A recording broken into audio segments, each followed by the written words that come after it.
a lot of people who do a lot of lifting, a lot of power lifting, or just strength training in general, tend to have, because of extension, tend to have really overdeveloped quads and really tight back muscles, really overdeveloped lats, overdeveloped quads. Again, because of extension, and you're lifting in extension constantly, you just build up those extension muscles. So overactive quads, overactive back extensors that are keeping them locked into extension. So that would be the pelvis forward on both sides, and rib cage up on both sides, which in PRI is usually called a PEC, and then sometimes people are a patho-PEC. I have videos about both of those, so you can, if you want a further description of what those are, you can check out those videos. But the PEC is simply someone who's forward on both sides. But you also have to always remember that underneath a PEC pattern, someone who's extended on both sides of their body is still this left AIC, right BC pattern. So even though you might be called a PEC, it doesn't really matter. Patho-PECs matter more. If you're just PEC, really not a big deal. You're just one step up from the old left AIC, right BC pattern.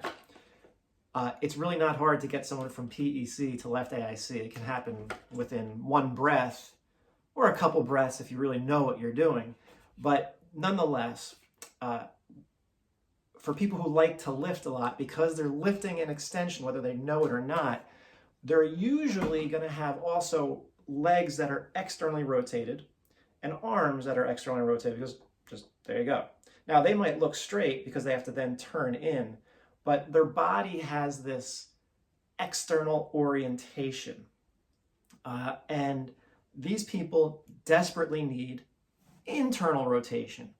Their legs have to internally rotate, the femurs have to internally rotate, the pelvis, which is forward and out, needs to go back and in to get neutrality, to get internal rotation on both sides.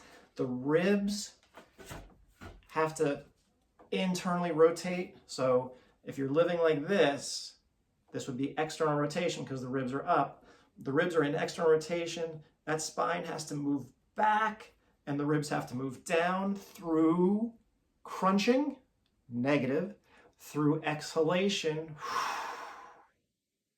That's how you achieve rib position, is through exhalation, not by crunching into it, with arms that are internally rotated also.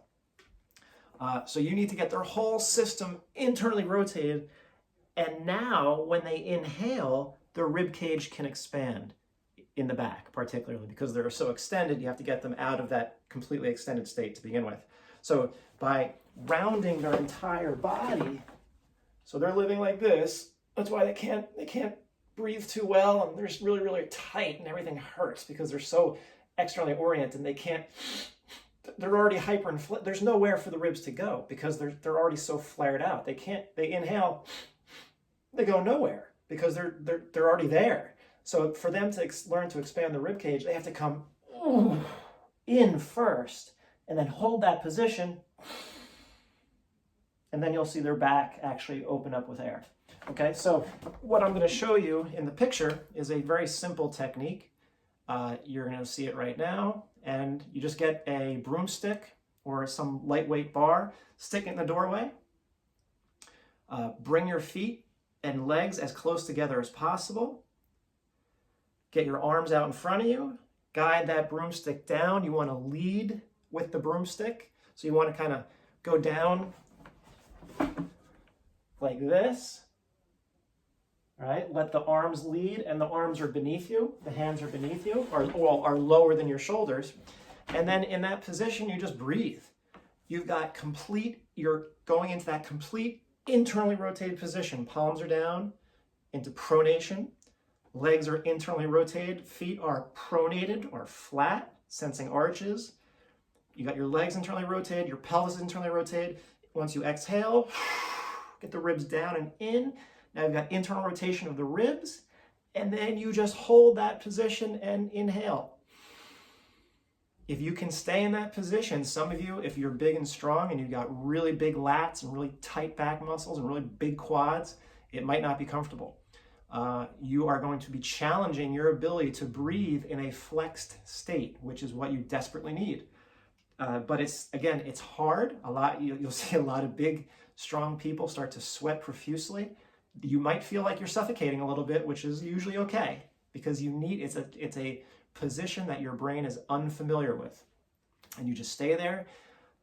5 breaths, slow breaths, pause after exhaling. Inhale through your nose, exhale, get all the air out, pause. Gently inhale again. Feel the air going into your back. And that's really all there is. That technique is usually enough to get the majority of people neutral. But either way, if you go to the gym a lot, you can use that before you work out. You can do it at home, doesn't matter. All you need is a little stick. It just works better than holding on because you don't have that pronation of the hands. We want everything internally rotated. This would not be completely internally rotated, this would. So you got full internal rotation, body is completely internally rotated. That will allow, you can't expand from an already expanded state. So you can only expand from an internally rotated state. So you get internally rotated and then expand through air. And most people will go neutral through that technique. Does not mean you're stable, of course. It just means you're now a body that can rest. Your neck should relax because now your neck can go back to a normal position because you no longer need it to help you breathe. For a lot of big, strong people, it may not happen immediately, but over time, you do it every day, a couple sets of 5 breaths, and things should start to really loosen up on you. If you like this video, could you please like it, comment, share, or subscribe? Every little thing you can do will help spread the word. Thanks.